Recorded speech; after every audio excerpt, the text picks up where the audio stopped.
تو اللہ ان میں جن کی تعداد زیادہ کرے اور انہیں طاقتور اور مضبوط بنائے۔ یہ آپ ذہن میں رکھنا، جو پہاڑوں میں رہنے والی وادیاں تھیں ان میں جو لوگ بستے تھے یہ ان کے لیے دعا کرتے تھے کہ ان کی جو تعداد ہے وہ بھی زیادہ ہو جائے، وہ طاقتور بھی ہو جائے، مضبوط بھی ہو جائے۔ ان پہاڑوں ان وادیوں پر اللہ تعالیٰ زرخیزی پیدا کرے، وہاں پر اللہ تعالیٰ باغات پیدا کرے۔ یہ بنیادی چیزیں میں بتا رہا ہوں، یہ ان وادیوں کو جن کہتے تھے۔ پھر آگے ایک ان کے ہاں ایک اور شعر ہے کہ زہیر بن سلمہ بن اوف عرب کا ایک مشہور جاہلی شاعر تھا۔ ان کے مجموعے ہیں، لوگ صرف بوڑھے جن ہیں جو جسموں کے نور کو خوب سمجھتے ہیں، لہٰذا ایک تاریک رات کے چھپے ہوئے گوشے میں جن کی آگ کی آوازیں غالب آ جاتی ہیں، یعنی کہ جنات کی آگ کی آوازیں غالب آ جاتی ہیں۔ اس میں لفظ استعمال ہوگا جن النار۔ یہ میں بتاؤں گا کہ جو اللہ تعالیٰ نے کہا نا کہ ہم نے جن کو آگ کی لپٹ سے پیدا کیا ہے، اس کے بارے میں بعد میں بات کرتا ہوں۔ اچھا، پھر ان کے ہاں ایک شعر اور بھی ہے کہ جب وہ خوف زدہ ہوتے ہیں، کون خوف زدہ ہوتے ہیں؟ جو ان صحرانشین لوگ ہیں، جو ان پہاڑوں میں لوگ رہتے ہیں، جب وہ خوف زدہ ہوتے ہیں تو وہ اپنے مددگار کی طرف جاتے ہیں لمبے نیزوں کے ساتھ، نہ کوئی سند ہے اور نہ کوئی پناہ۔ یہ ان کے اشعار ہیں، ہم نے اس کو سمجھنا ہے۔ اس میں لفظ استعمال ہوا ہے کہ جنگی حالات اور شجاعت کی بات ہو رہی ہے۔ جب وہ خوف زدہ ہوتے ہیں، جب ان کو کوئی جنگی مشکلات کا سامنا ہوتا ہے، فوزی اوہ، یہ لفظ استعمال ہوا ہے کہ جنگی حالات کا، یعنی کہ وہ ان کی جنگ میں لمبے نیزوں کے ساتھ مدد کرتے ہیں، وہ بڑے مضبوط لوگ، وہ تجربہ کار ہوتے ہیں۔ جو ان کے ہاں لفظ استعمال ہوا ہے لا فاناتا والا ازلا، کہ تو کوئی تکنیک یا محفوظ پناہ نہیں ہے۔ ان کے ہاں کوئی تکنیک یا محفوظ پناہ نہیں ہے، یعنی کہ نہ کوئی سند ہے نہ کوئی پناہ ہے، یعنی کہ ان کے پاس براہ راست شجاعت اور طاقت ہی سب کچھ ہے۔ جو لوگ پہاڑوں میں رہتے ہیں، جو ان وادیوں میں رہتے ہیں، جو صحرانشین لوگ ہیں، یہ عرب لوگ ان لوگوں کے لیے دعا کرتے تھے، ان کی تعریف بیان کر رہے ہیں کہ جب وہ خوف زدہ ہوتے ہیں تو وہ اپنے مددگار کی طرف جاتے ہیں، لمبے نیزوں کے ساتھ جاتے ہیں، نہ کوئی ان کے پاس سند ہے اور نہ کوئی ان کے پناہ ہے، کیونکہ یہ مضبوط اور تجربہ کار ہوتے ہیں۔ پھر جو اگلے شعر میں جو لفظ استعمال ہوا ہے وہ ان کے ہاں کوئی تکنیک نہیں ہے، کوئی صنعت نہیں ہے، نہ ہی ان کے پاس کوئی محفوظ پناہ ہے۔ وہ جیسے ہوتے ہیں نا بدو نشیل، آج بھی ہمارے ہیں کہ پنجابی میں اس کو کہتے ہیں پکی واس، یہ بھی آج ایڈوانس ہو گئے ہیں۔ یہ کبھی کس گاؤں میں رہتے ہیں، کبھی کس گاؤں میں رہتے ہیں، یہ شہروں کے ارد گرد ساتھ یعنی کہ وہ جھگی سے بنا کر رہتے ہیں۔ یہ ان کا کوئی ٹھکانہ نہیں ہوتا کہ جہاں پر ان کو کوئی روزگار ملے، کوئی پانی وغیرہ ملے، وہاں پر وہ رہ لیتے ہیں۔ پرانے لوگ عرب میں یہ اس طرح ہوتے تھے کہ کبھی کدھر کبھی کدھر، پھر وہ پہاڑوں میں رہتے تھے، کوئی صحرانشین لوگ تھے، جہاں پر ان کو پانی ملے، کوئی چشمہ ملے، وہاں پر بیٹھ گئے، جیسے ہی چشمہ خشک ہوا، پانی ختم ہوا تو وہاں سے اٹھ کر آ گئے، وہ اپنا بوری بستر انہیں باندھا، چلو آ گئے۔ تو یہ ان کے لیے دعا بھی کرتے تھے، یہ مضبوط لوگ ہوتے تھے۔ ان کے پاس صرف نیزے وغیرہ ہوتے تھے، کوئی ان کے پاس سند وغیرہ نہیں ہوتی تھی، کوئی ان کے پاس تکنیک وغیرہ نہیں ہوتی تھی، نہ ہی ان کے پاس کوئی پناہ ہوتی تھی، لیکن ان کے پاس براہ راست شجاعت اور طاقت ہی ان کے پاس سب کچھ ہوتا تھا۔ پھر یہ ان کے ہاں ایک لفظ استعمال ہوتا ہے وَإِذَا مَا تَارُوا، کہ جیسے پرندے اڑتے ہیں رات کی تاریکی میں، جو پہاڑوں کے درمیان چھپے ہوتے ہیں۔ دوستو ذہن میں رکھنا، یہ جب جاتے ہیں، جب یہ آتے ہیں تو ان کو انہوں نے تشبیہ دی کہ جیسے پرندے اڑتے ہیں رات کے طریقے میں، جو پہاڑوں کے درمیان چھپے ہوتے ہیں۔ یہ پہاڑوں میں رہنے والے لوگ تھے۔ یہ تارو، اس کے بارے میں پھر بتاؤں گا، جو لفظ آیا نا طائر۔ اچھا، تو نابغہ زبانی کا ایک اور شعر ہے، یہ شعر کافی لمبا ہے کیونکہ اس کی یہ نظم ہے، اس کے جو آخری دو اشعار ہیں میں پڑھ دیتا ہوں۔ اور تمہیں معلوم ہوگا کہ جب تم بادشاہ کو ملتے ہو تو جن اور اقوام بھی تمہیں تلاش کرتے ہیں۔ تو یہ صرف آپ لفظ سمجھنا۔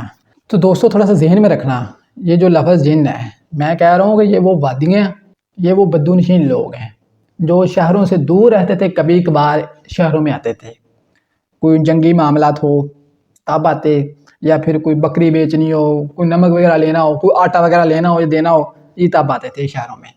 یہ آج بھی ایسے ہوتے ہیں، آج تو پھر بھی یہ شہری بادی اور دیہاتی بادی قریب ہو گئی۔ یہ پہلے وہ کہتے ہیں نا کہ وہ شہر گیا ہوا ہے، تو یعنی کہ ان کے یہاں ڈفرینس ہوتا تھا۔ یہ دو گروہ ہیں۔ یہ زہیر بن سلمہ کی ایک نظم ہے، یہ آپ کی کتابوں میں نے کہا رہا ہوں یار، یہ کتابیں کوئی ختم نہیں ہوئی ہیں، میں کہاں سے لے، میں کوئی جن ہوں، میں بھوت ہوں، تو میں یہ آپ کی کتابوں سے چیزیں لے کر آ رہا ہوں۔ یہ عرب کی تاریخ پڑھنی چاہیے نا، قرآن کو سمجھنے کے لیے ہمیں تاریخ کا مطالعہ بھی ہونا چاہیے۔ تو یہ صرف وہ امام بخاری، امام مسلم سے ہٹ جائیں، اس کو بھی سامنے رکھیں، لیکن یار اور بھی کتابیں ہیں ان کو بھی سامنے لائیں۔ عقل فکر اللہ تعالیٰ نے کہا استعمال کرو، اندھے بہرے ہو کر نہیں کرنا۔ قرآن نے کہا کہ اس میں اختلافی بیان نہیں ہے، ربط ہے۔ ہم نے یہ لفظ ڈسکس کرنا ہے، سمجھنا ہے کہ یہ جن ہے کیا۔ جو اللہ تعالیٰ کہتا ہے کہ اے جنوں انس تم ایک دوسرے کے مددگار بھی ہو جو، تو اس قرآن جیسی صورت نہیں لا سکتے۔ زہیر بن سلمہ کی ایک نظم ہے، جن جب خوف زدہ ہوتے ہیں، انسان جب امن میں ہوتے ہیں۔ یہ دیکھیں ابھی کیٹیگری آ گئی ہے۔ جن جب خوف زدہ ہوتے ہیں، وہ وادیوں والی وادی، جو پہاڑوں والی وادی، صحرا نشین لوگوں والی وادی، وہ جب خوف زدہ ہوتے ہیں۔ انس جب وہ امن میں ہوتے ہیں۔ جن اور انس لفظ استعمال ہوا ہے، انسان نہیں ہوا۔ اللہ تعالیٰ بھی اسی کیٹیگری میں بات کرتا ہے کہ جن اور انس، اے جنوں انس رات کی تاریکی میں چلتے ہیں، جب وہ آواز بلند کرتے ہیں، رات لمبی لگتی ہے، جب ان کے سامنے مشکلات آتی ہے اور وہ مصیبت کے وقت تلواریں پہن لیتے ہیں۔ یہ تلواریں کون پہنتے ہیں؟ یہ انسان ہی ہوتے ہیں۔ یہ ان لوگوں کی بات ہو رہی ہے کہ وہ تلواریں پہن لیتے ہیں، جب رات طول پکڑتی ہے تو لوگوں کو جگاتے ہیں۔ دوستو یہ لوگ ہی تھے، اور وہ لوگوں کو اپنی طاقت سے متاثر کرتے ہیں، کہ یہ طاقتور لوگ ہوتے ہیں۔ اچھا پھر ایک نظم اور ہے۔ اچھا دوستو یہ جو میں نظمیں بتا رہا ہوں نا، یہ مجاز القرآن میں لکھی ہوئی ہے، مزے کی بات ہے۔ یہ محسن تبری، یہ مصنف ہے اس کا، یہ کتاب، اس میں قرآن کی تشریح ہے۔ دوستو یہ کتاب مجاز القرآن، یہ قرآن کی تشریح اور عربی اشعار کی توضیح پر مبنی ہے۔ یہ کہ میں باہر سے کتابیں نہیں لے کر آ رہا ہوں، یہ عرب کی کتابیں ہیں۔ کتاب المثال، یہ ابو حلال عسکری کی کتاب ہے، اس میں بھی یہ تمام نظمیں موجود ہیں۔ مجمع المثال، یہ کتابیں موجود ہیں۔ دیوان زہیر بن سلمہ، یہ ان کا مجموعہ ہے اشعار کا۔ یہ میں وہاں سے چیزیں نکالی ہیں، میں نے صرف سمجھا ہے کہ یہ جن ہے کیا تھا۔ پھر فرزدق، یہ بھی ایک شاعر ہے، الفرزدق، یہ ان کا ایک شعر ہے۔ یہ میں آخری شعر ان کا پڑھ رہا ہوں۔ اور ہم نے مصیبتوں سے لوگوں کو عاجز بنا دیا ہے، مصیبتوں سے لوگوں کو عاجز بنا دیا، لوگوں کی بات ہو رہی ہے۔ اور جنوں کی جگہ پر جانے کے لیے پرواز کی، جنوں کی جگہ پر۔ یہ جنوں کی جگہ کون تھی؟ یہ وہ وادیاں تھیں، وہ جن کو جن کہتے تھے۔ اچھا المنکری، یہ بھی ایک شاعر ہے۔ یہاں پر یہ لکھا ہوا ہے کہ لوگ دراصل جنوں کے درمیان ہیں اور عقیدے میں واقع ان میں داخل ہو گئے، اور ان کی صفات میں پناہ ہے جو کام کرنے والے ہیں، اور ان کے عذر اور خشک پتے بھی ہیں۔ یہ لوگوں کی بات ہو رہی ہے کہ ان کی صفات میں پناہ ہے جو کام کرنے والے ہیں۔ اچھا المتنبہ، یہ بھی ایک شاعر ہے، وہ لکھتے ہیں اشعار ان کے، اور ان کی عورتوں اور درختوں کی عمارتیں۔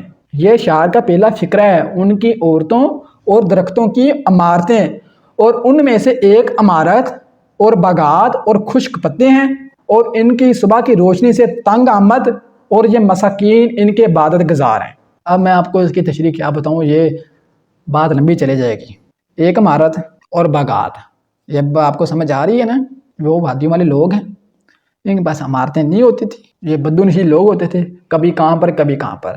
لیکن انہوں نے وہ کہتے ہیں نا درختوں کی عمارت، آپ ذہن میں رکھنا یہ لفظ استعمال ہوا ہے، درختوں کی عمارت، جو ان کے درختوں کا گھر ہوتا تھا۔ یہ وہ چھڑیوں سے انہوں نے ڈانپ کر انہوں نے گھر بنایا ہوتا تھا۔ اور دوسرے میں یوں کہوں کہ وہ باغات، وہ درخت کو سایوں میں رہتے تھے، بدونشی لوگ تھے، یہ عبادت گزار بھی ہوتے تھے۔ اچھا الاشعار، یہ بھی ایک کتاب ہے، ایک شاعر ہے، وہ لکھتے ہیں کہ ایک جنوں کا مقام لوگوں کے درمیان ہے، اور اس کا کوئی عذر نہیں تھا، اور یہ عذاب ان کے لیے پھیل گیا اور لوگوں کے عرش پر گزر گیا۔ عبید بن قیس، یہ بھی ایک شاعر ہے، وہ کہتے ہیں کہ جنات کی نیند رات کو ہوتی ہے، یہ ذہن میں رکھنا ہے۔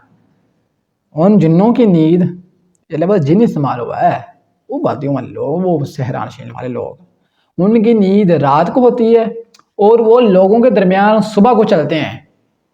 یہ جو بدونشین لوگ ہوتے ہیں نا، یہ رات کو سوتے ہیں، اور صبح یہ وہ اپنے آج کہتے ہیں نا کہ وہ کگو کوڑے والے بیچنے والے آئے ہیں، یہ کچھ چھوٹی چھوٹی چیزیں بیچنے والے ہیں، وہ آتے ہیں گاؤں میں کبھی کبھار، کیونکہ ہم گاؤں میں رہتے ہیں، وہ یہ آتے ہیں لوگ، وہ کچھ چیزیں بیچنے والے آتے ہیں، پھر وہ آٹا بھی مانگتے ہیں، تو ویسے ویسے یہ ان کا کوئی پتہ نہیں ہوتا ہے یہ رہتے کدھر ہیں، کہاں سے آئے ہیں، کہاں چلے گئے، جو آنکھوں سے اوجھل ہو جاتے ہیں بعد میں۔ یہ صبح کو چلتے ہیں، اور یہی اشعار العتابی میں بھی ہیں، یہ بھی ایک شاعر ہے، کتاب ہے۔ اچھا پھر عمرو بن کلثوم، یہ ایک شاعر ہے عرب کا، یہ لکھتے ہیں کہ لوگوں کی بصیرت رات میں آتی ہے، لوگوں کی بصیرت رات میں آتی ہے، اور جنات کی بصیرت دن میں آتی ہے۔ آپ دیکھ رہے ہیں ربط۔ پھر ابو نواز یہ بھی ہے، یہ ابو نواز یہ بھی ایک شاعر ہے۔ عقیدے لوگوں کے پاس آتے ہیں اور جن فائدہ اٹھاتے ہیں۔ عقیدے لوگوں کے پاس آتے ہیں اور جن فائدہ اٹھاتے ہیں۔ یہ تھوڑا سا ذہن میں رکھنا کہ اب آپ کو میرا خیال کو سمجھ آ گئی ہوگی کہ یہ جو جن تھے یہ جو ایک گروہ ہے، انسانوں کا یہ گروہ ہے جو شہری آبادی سے دور رہتا ہے، ان کا کوئی اپنا فکس کوئی مقام نہیں ہوتا ہے۔ یہ لوگ، ان لوگوں کی بات ہو رہی ہے، ان کو کہتے ہیں جن۔ یہ عرب لوگ ان کو جن کہتے تھے۔ یہ جن اور انس انسانوں کے دو گروہ کا نام ہے، اس کو کہتے ہیں انسان۔ تو جب اللہ تعالیٰ بات کرتا ہے جن و انس، یہ دو گروہوں کی بات ہو رہی ہے۔ یہ عرب کے رہنے والے لوگ تھے۔ دیکھیں العشا، ایک جنات کا مقام لوگوں کے درمیان ہے اور لوگوں کے درمیان ایک جگہ پر رہنے والے ہیں، ٹھیک ہے۔ المتنبع یہ بھی ایک شاعر ہے، یہ لکھتے ہیں کہ اور ان کی صفات میں پناہ ہے جو مضبوط ہیں، یہ طاقتور ہے۔ یہ جو پہاڑی لوگ ہوتے ہیں، جو صحرا نشین لوگ ہوتے ہیں، ان کے اعصاب کافی مضبوط ہوتے ہیں اور ان کے عذر خشک پتے ہیں۔ یہ عمر بن کلثوم وہ لکھتے ہیں کہ جب صحرا نشینوں کے پابندیاں آتی ہیں، جب صحرا نشینوں کے پابندیاں آتی ہیں، عمر بن کلثوم کہتے ہیں کہ میں گواہی دیتا ہوں کہ عربوں کا ایک حصہ ہے۔ وہ کہتے ہیں کہ جب ان پر پابندیاں آتی ہیں، ان پر جب مشکلات آتی ہیں، وہ کہتے ہیں کہ میں گواہی دیتا ہوں کہ یہ عرب کا حصہ ہے۔ دوستو، میرے مسلمانوں، میرے پیارے دوستو، یہ عرب لوگوں کا حصہ ہے۔ یہ عرب لوگ تھے، یہ دو وادیاں انہوں نے بنائی ہوئی تھی، یہ کیٹیگری تھی۔ جو فکس مقام پر رہتے تھے، شہروں میں رہتے تھے یا قبیلوں میں رہتے تھے، جو اپنے گھروں میں رہتے تھے، انس کے ساتھ رہتے تھے، آپس میں باہمی معاملات کے ساتھ اور باہمی انس کے ساتھ رہتے تھے، محبت کے ساتھ رہتے تھے، یہ انس تھے۔ اور جو دور دراز آبادیاں تھیں جو کبھی کبھار شہر میں آتی تھی، ان کو جن کہتے تھے۔ عمر بن کلثوم کہتے ہیں کہ میں گواہی دیتا ہوں کہ یہ عربوں کا حصہ ہے۔ وہ عمر بن کلثوم کہتے ہیں تو ان کو شکنجے سے دبانا مشکل ہوتا ہے، یہ جلدی ہاتھ میں بھی نہیں آتے، یہ کسی کے متحد نہیں ہوتے۔ عرب لوگوں کے ہاں یہ سرداری ہوتی تھی، وہ ان کے ہاں یہ اقتدار ہوتا ہے سرداری کے، سردار کے نیچے یہ پوری قوم رہتی ہو۔ یہ عرب کا کلچر آپ اٹھا کر دیکھ لیں، جگیردارانہ نظام تھا۔ لیکن یہ لوگ تھے نا جو جن، یہ جو صحرانشین لوگ ہوتے ہیں، یہ کسی کے شکنجے میں نہیں آتے، یہ کسی کے متحد نہیں ہوتے، یہ اپنے اعصاب میں مضبوط ہوتے ہیں، یہ اپنا کام کرتے ہیں، یہ کسی کے پابند سلاسل نہیں ہوتے، کبھی کہاں پر رہ لے کبھی کہاں پر رہ گئے۔ پھر میں بتاتا ہوں کہ یہی لوگ جو جن تھے، یہ اللہ تعالیٰ جب کہتا نا کہ سلمان علیہ السلام کے تابع وہ جنات تھے، وہ جن تھے کہ سلمان علیہ السلام ان سے کام کرواتے تھے، عمارتیں بنواتے تھے، دیگیں بنواتے تھے، یہ وہ لوگ تھے۔ سلمان علیہ السلام کی حکومت تھی ایک سپر پاور، بڑے علاقے میں ان کی حکومت تھی۔ تو یہ دور دراز والے جو لوگ تھے نا، جو کسی کے انڈر نہیں آتے ہوتے ہیں، یہ آج پاکستان میں یا پھر کہیں بھی جو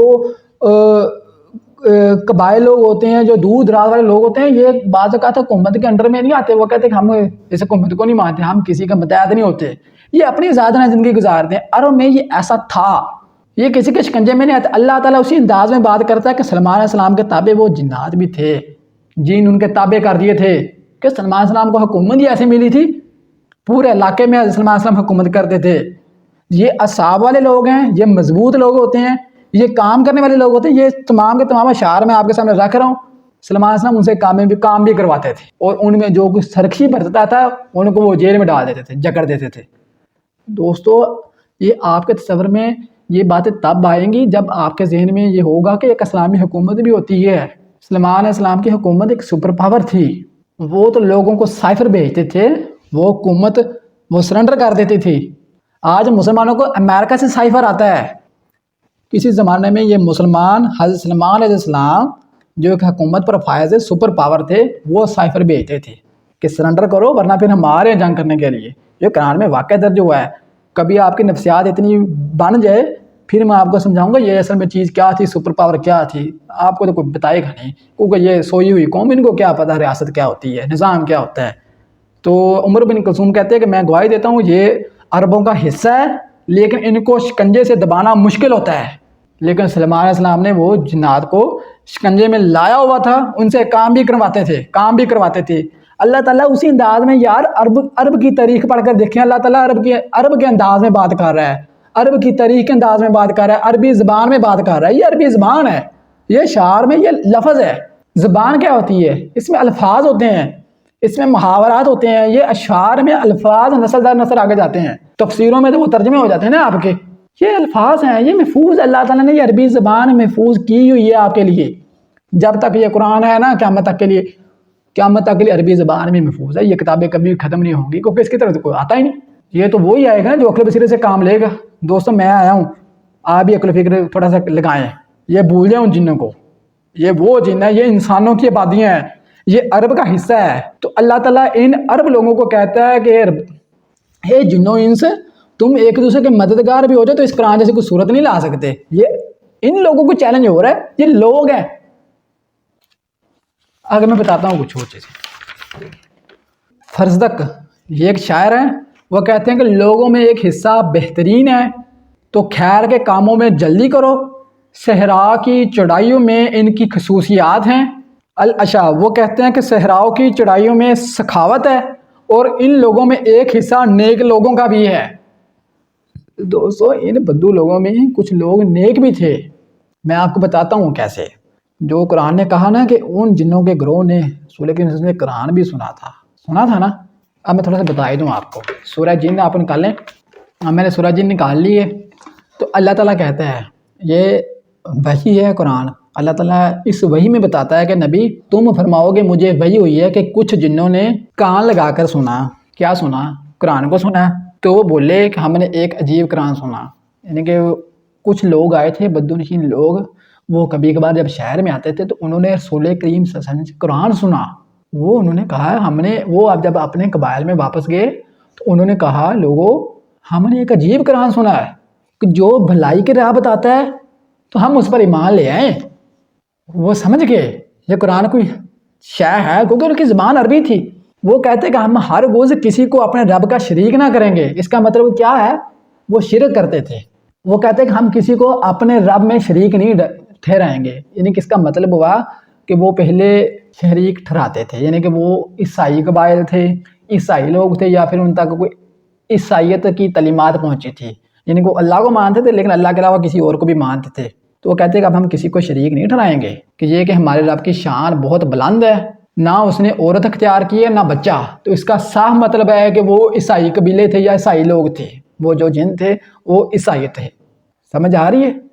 تو یہ اب آپ کو اشعار کی بھی سمجھ آ گئی ہے نا کہ وہ ان اور لوگوں میں ایک حصہ نیک لوگوں کا بھی ہے.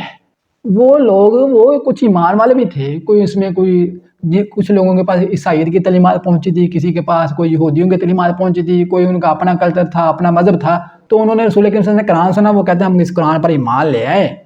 اچھا دوستو اب آپ کو پتہ چل گیا نا کہ یہ جن یہ انسانوں کی آبادی ہے جو بدو لوگ تھے. اب ہم موجودہ ٹرم میں یہ کہہ سکتے ہیں کہ دیہاتی لوگ اور شہری لوگ.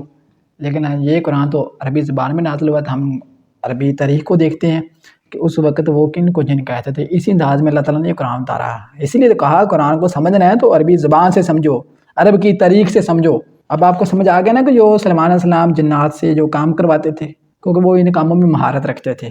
اچھا پھر اللہ تعالیٰ نے جو کہا نا کہ جنوں انس تم ایک دوسرے کے مددگار بھی ہو جاؤ تو اس قرآن جیسی صورت نہیں لا سکتے. یہ عرب لوگ تھے.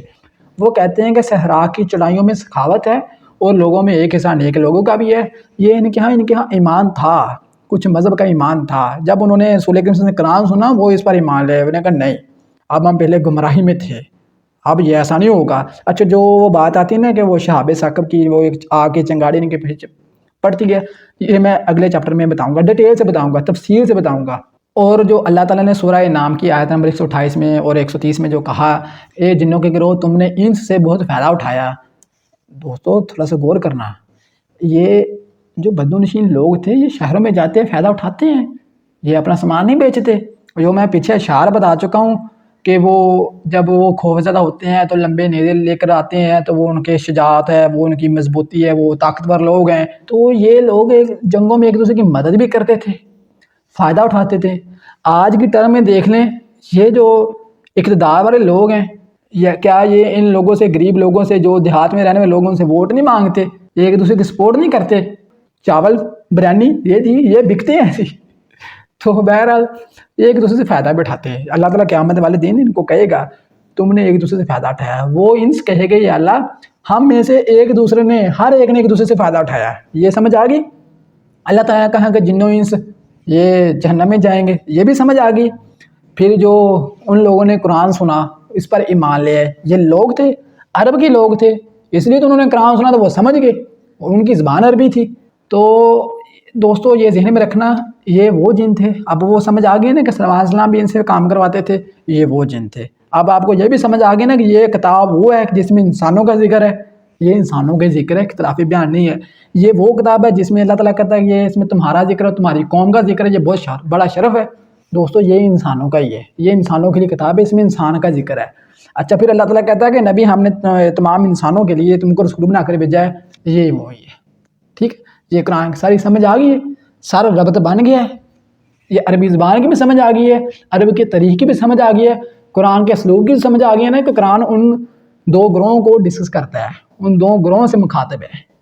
ٹھیک ہے، اچھا اگلی بات یہ جو قرآن نے کہا ہے سورہ ہجر میں، سورہ ہجر میں اللہ تعالیٰ کہتا ہے کہ ہم نے انسان کی ابتدا وہ سرسرتی مٹی سے کی ہے، یعنی کہ مٹی سے انسان کی پیدائش کی۔ یہ تو ایولیوشن والے جانتے ہیں نا، یہ سائنسٹیفک فیکٹس ہے کہ آج ایولیوشن وہ فیکٹس بن رہی ہے، آئندہ کچھ دہائیوں میں کچھ سالوں میں یہ ایک فیکٹس بن جائے گا جو قرآن کی صداقت پیش کرے گا۔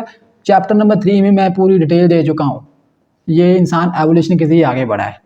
پرانے لوگ تھے ان کو کیا پتا تھا، وہ انہوں نے تو آدم کو جنت سے اتارا، مٹی سے پتلا بنایا، پھونک ڈالی تو وہ آدم بن گیا، اس کی پسی سے اماں وہ پیدا کر دی، اماں وہ آگے لے کہ مٹی نہیں تھی، ختم ہو گئی تھی۔ اچھا بہرحال جو بھی ایولیوشن تھی نا، یہ آج یہ سائنسٹیفک فیکٹس ہے، ابھی وہ اس کے مسنگ لنکس ہیں، ابھی ان کو وہ فورسز مل نہیں رہے، لیکن جو نظر آ رہے ہیں، آپ عقل و فکر رکھنے والے لوگ ہیں، میں بھی عقل و فکر رکھتا ہوں، ہم ان کا انکار نہیں کر سکتے۔ اللہ تعالیٰ ان کو کہتا ہے کہ اے انسانوں، دیکھیں سورہ ہجر میں اللہ تعالیٰ کہتا ہے کہ انسان کی ابتدا ہم نے مٹی سے کی۔ اتنا تو پتہ لگ گیا کہ یہ پانی سے پیدائش ہوئی ہے، ہر جاندار کی یہ مٹی اور پانی کے ساتھ مکس ہوئے، پھر حرارت ساتھ لگی، یہ پھر زندگی آگے بڑھتی گئی، پھر یہ کوئی کیا بن گیا، کوئی کیا بن گیا، پھر ایک وقت ہے یہ انسانی پیکر بنا۔ اس انسانی پیکر میں اللہ تعالیٰ نے انسان کو شعور دیا، عقل دی، جو روح ڈالی گئی۔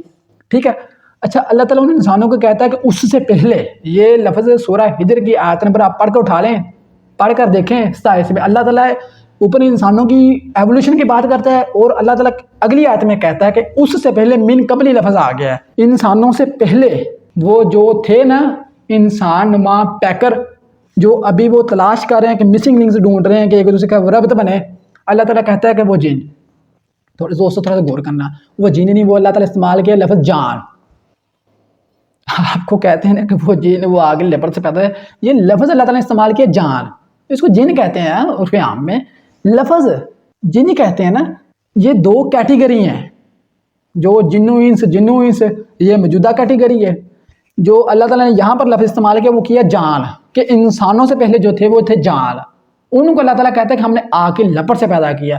یہ ایک سائنسٹیفک فیکٹس ہے، یہ ایک سائنسٹیفک ریسرچ ہے، وہ میں آپ کو چیپٹر نمبر 3 کے اگلے پارٹ میں بتاؤں گا۔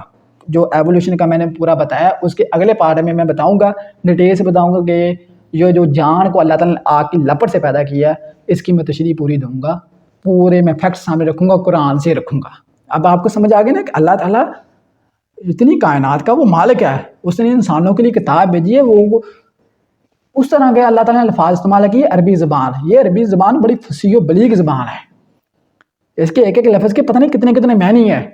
اب آپ کو پوری ڈیٹیل سمجھ آ گئی، اللہ تعالیٰ نے یہ لفظ جن کیوں استعمال کیا ہے۔ یہ دو کیٹیگری ہیں، انسانوں کا گروہ ہے، تو جو ناپید ہو چکا ہے انسانوں کا گروہ، کیونکہ اللہ تعالیٰ کہتا ہے سورہ دہر میں انسان پر ایک وقت ایسا بھی گزر چکا ہے جب وہ قابل ذکر شے نہ تھا، لیکن تھا، انسان تھا لیکن قابل ذکر شے نہ تھا۔ اللہ تعالیٰ کے یہاں تو وہ انسان ہی تھا نا، کہ اس نے انسان بننا، انسان ہم تب بنے جب ہمیں عقل ملی، شعور ملا۔ تو اس سے پہلے جو تھے لوگ وہ تھے جن، وہ جان، اللہ تعالیٰ ان کو کہتا ہے کہ اب یہ بھی دو کیٹیگری آ گئی، یہ اب موجودہ انسان جو اس انسان سے پہلے جو تھے جب ان کو عقل نہیں دی گئی تھی، اللہ تعالیٰ ان کو کہتا ہے کہ یہ آگ سے پیدا کیے گئے۔ تو یہ اس چیپٹر میں ہم بات کریں گے۔ اب میرا خیال ہے آپ کو پوری چیز کی سمجھ آ گئی ہے، اب آپ قرآن کی طرف واپس آئیں، میں گزارش کرتا ہوں اور میں درخواست بھی کرتا ہوں، آپ صرف جن کا تصور، شیطان کا تصور، حضرت موسیٰ علیہ السلام کے چیپٹر کو آپ تفصیل سے سنیے گا، وہ میں نے ڈیٹیل سے بتایا ہوا۔ قرآن آپ کو ایسا مقام دے گا، ایسی منزل دے گا، عزیزان من آپ رشک کریں گے، آپ کو اطمینان قلب نصیب ہوگا۔ مجھے تو ہو گیا ہے۔ آج کے لیے اتنا ہی،